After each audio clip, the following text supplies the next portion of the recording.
Hanggang saan nga ba dapat maabot ang family degree ng Anti-Political Dynasty Bill?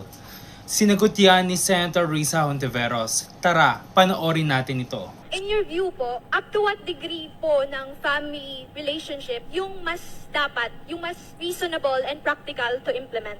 Sa sarili kong bill, sa bill ng akbayan sa House, 4th degree. Para sa akin, yun yung dapat, yun yung ideal. Bilang isa sa mga author sa Senate, yun yung ipupush ko. I'm working with 6 bills na iba't iba ang prescription. 4th degree, 3rd degree, 2nd degree.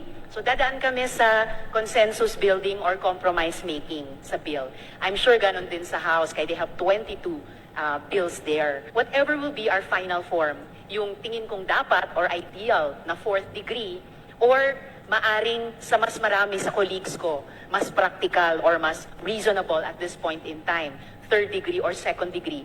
Basta ang importante sa akin, magkaroon kami ng batas na impactful, may kwenta.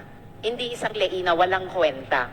So something na hindi man makuha yung complete change that we want, now, isang magandang simula. Magkakaroon ng impetus or momentum yung pag-democratize ng political system natin among citizens na gustong ipresenta ang sarili to run and to serve in government. Patuloy ang laban para sa totoong demokrasya.